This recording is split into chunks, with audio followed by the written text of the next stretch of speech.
Boa tarde, eu me chamo César, sou enfermeiro, sou graduado pela Universidade Federal do Mato Grosso, campus universitário de Rondonópolis. Estou como gestor assistencial da Santa Casa de Rondonópolis, onde atuo desde 2015, então são quase 6 anos nessa instituição. Sou especialista em qualidade e segurança do paciente e quero de antemão agradecer à Universidade Federal de Rondonópolis e a Residência Multiprofissional da Saúde do Adulto e do Idoso pela oportunidade de estar hoje aqui conversando um pouquinho com vocês e expondo um pouco da nossa vivência aqui do nosso hospital durante esse processo de pandemia. Então, o tema da nossa conversa de hoje são os desafios e avanços para a atenção hospitalar em um novo contexto.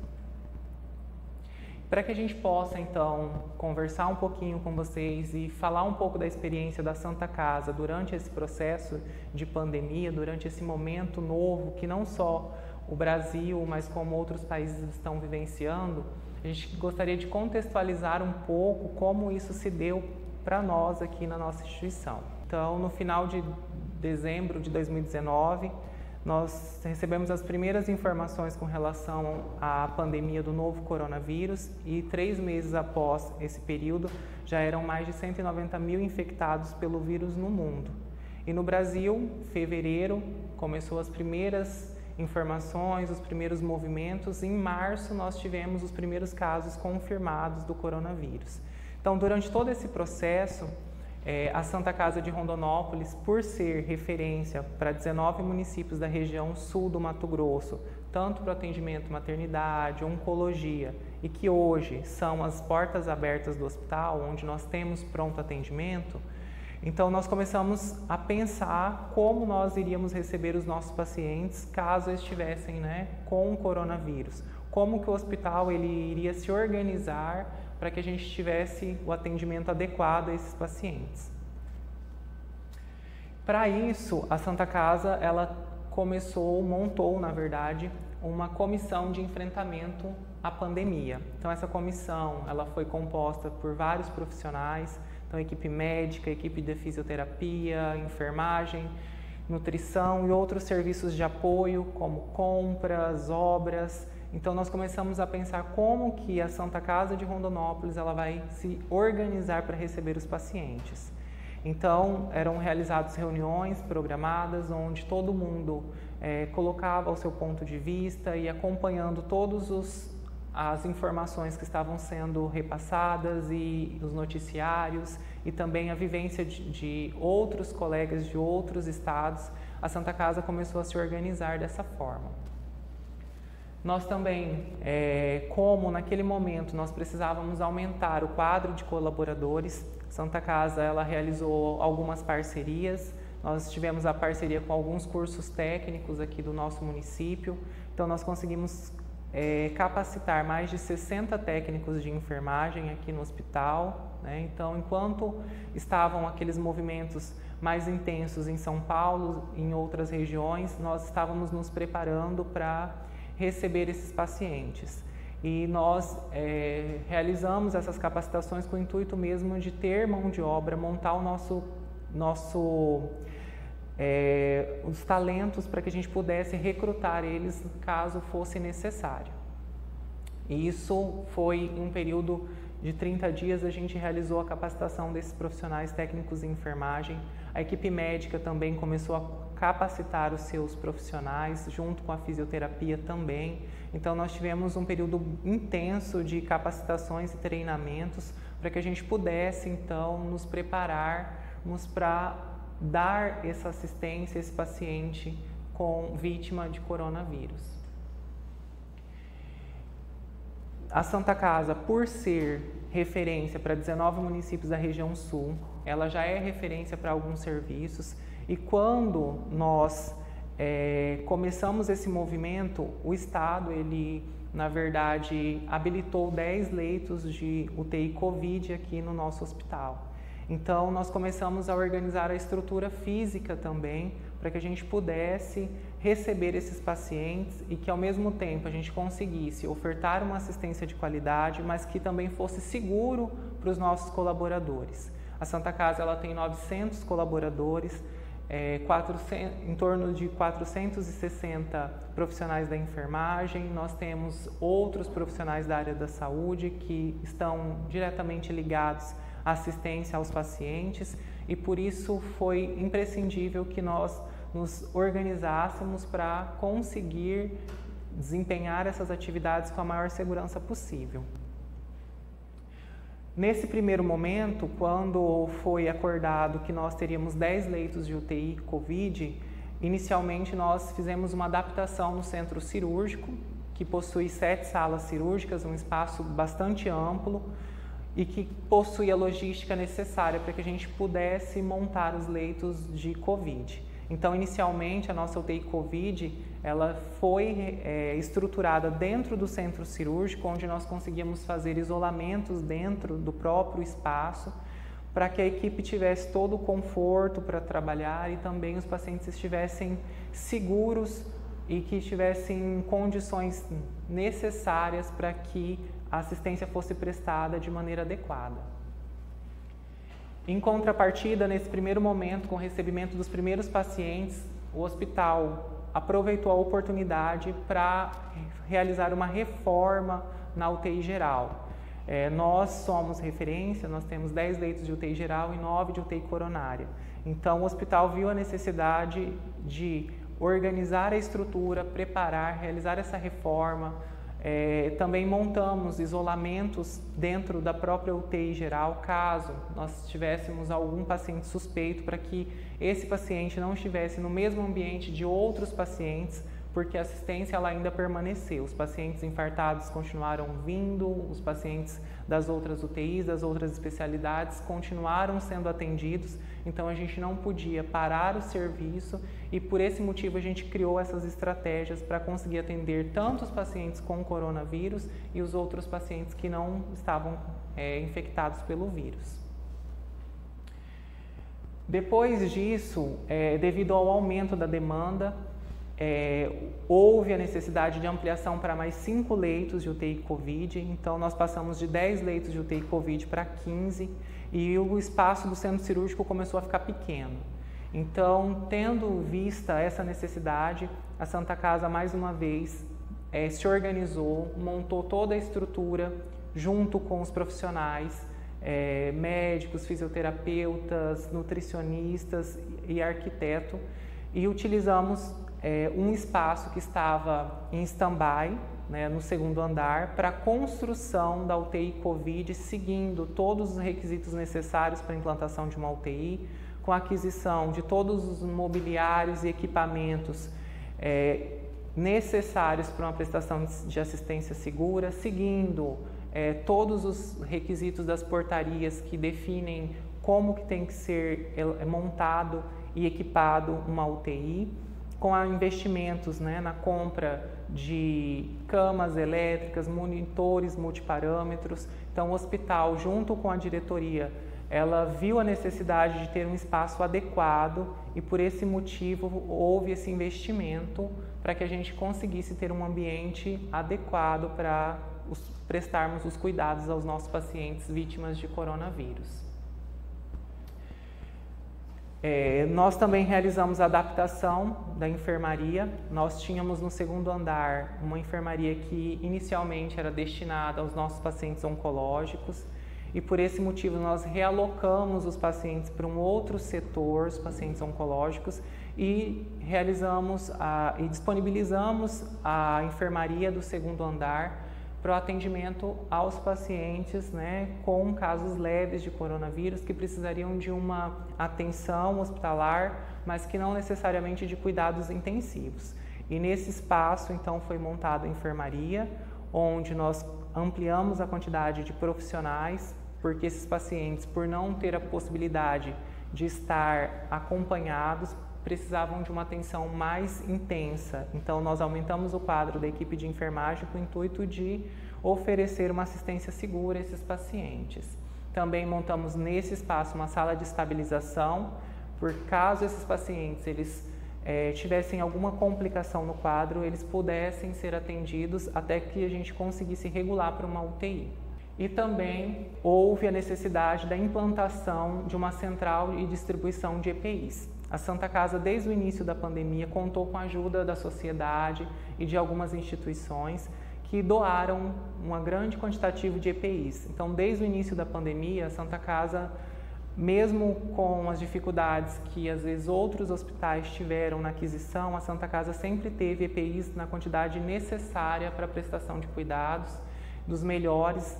E nós tivemos então, para que o uso fosse de forma racional, nós criamos esse espaço de distribuição de EPIs com a contratação de profissionais e que todos os colaboradores tivessem a oportunidade de fazer a retirada dos EPIs no início da jornada de trabalho.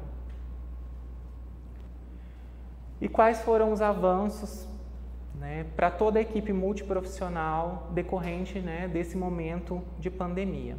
Primeira coisa que a gente pode salientar é o envolvimento da alta gestão na adequação da instituição. Então, desde o início, o objetivo era salvar vidas e a diretoria do hospital sempre prezou muito isso. Então, em todas as nossas conversas e reuniões, todas as ações que foram desenvolvidas, desde a aquisição do mobiliário, mudança na estrutura física do hospital, teve total apoio da alta gestão da instituição. Nós tivemos também suporte da sociedade civil e de algumas entidades. No início, nós ganhamos da sociedade de 14 ventiladores, sendo 7 de transporte e 7 convencionais, o que nos ajudou a revitalizar os equipamentos que a gente já possuía e para que nós tivéssemos o quantitativo necessário para atender todos os leitos de UTI. Outro ponto muito importante que eu acho que foi fundamental para que a gente conseguisse obter um pouco mais de consciência das nossas ações foi o engajamento da equipe multiprofissional. Como a pandemia era uma situação nova para todos os profissionais, nós nos unimos e todas as ações, todas as medidas foram tomadas em conjunto, respeitando cada equipe envolvida no processo, seja equipe médica, equipe de enfermagem, fisioterapia, nutrição.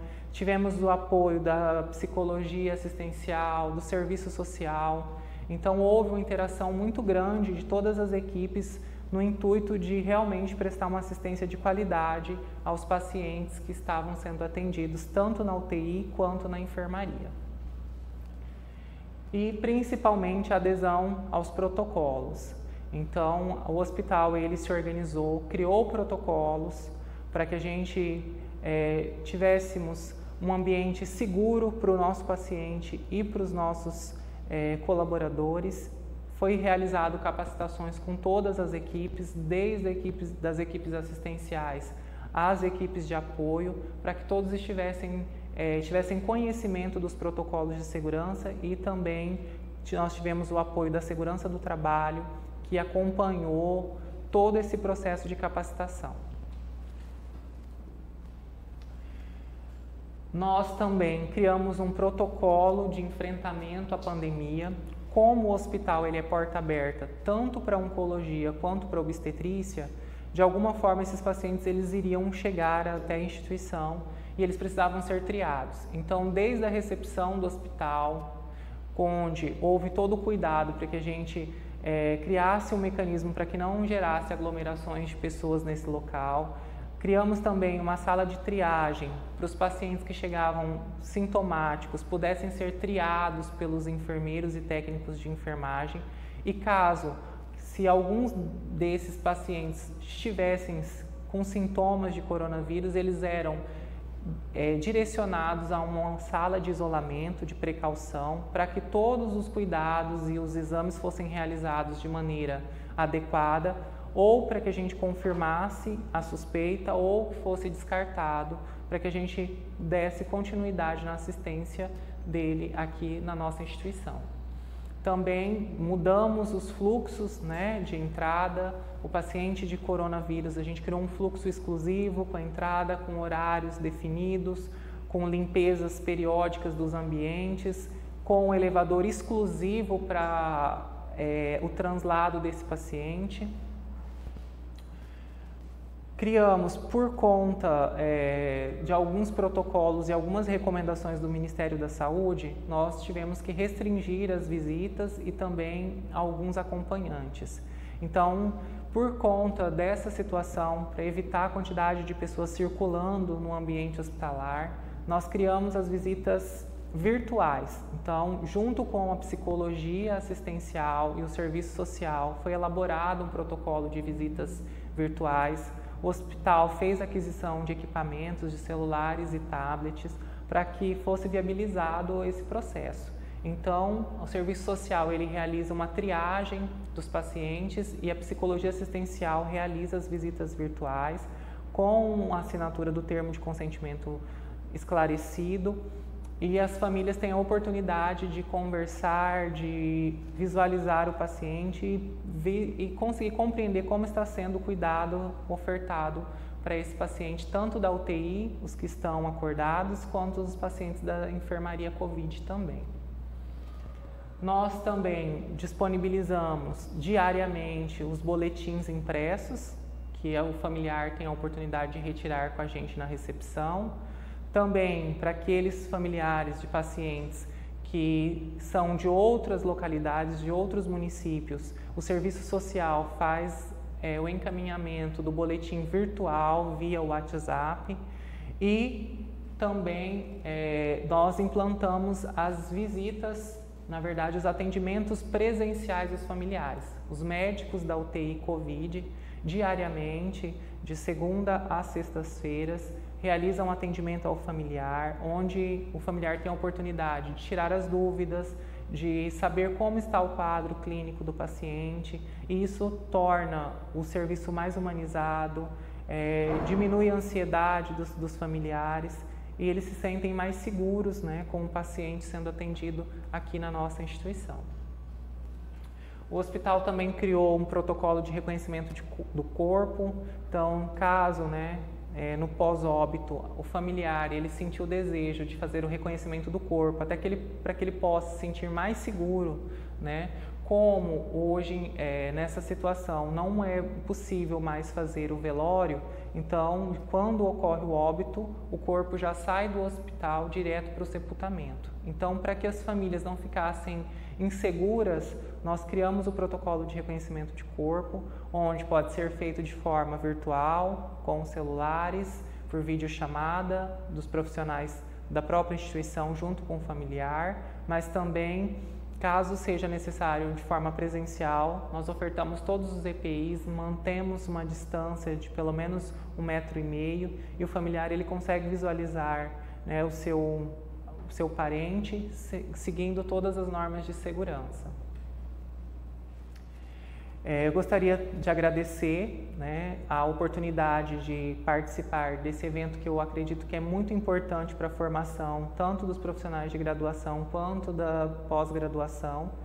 Eu acredito que a troca de experiência faz com que a gente possa crescer enquanto profissionais, enquanto pessoas, e a Santa Casa de Rondonópolis nesse processo, com essa mudança, foi tudo muito novo para todos nós. E nós compreendemos que a união, o trabalho em equipe é o que faz a diferença na atenção aos pacientes. Nós estamos hoje mais humanos, mais comprometidos e nós conseguimos perceber isso através do engajamento das equipes. Hoje há uma conversa melhor, as ações são feitas em conjunto e isso tem melhorado cada vez mais a assistência que é prestada aqui na nossa instituição. Então, de antemão, eu agradeço a oportunidade, me coloco à disposição, caso, né, tenhamos novas oportunidades. E gostaria de finalizar essa apresentação com uma frase de um autor desconhecido que diz que em tempos difíceis, exigem excesso de amor. E é o que eu quero deixar para vocês. Agradeço a oportunidade e até a próxima.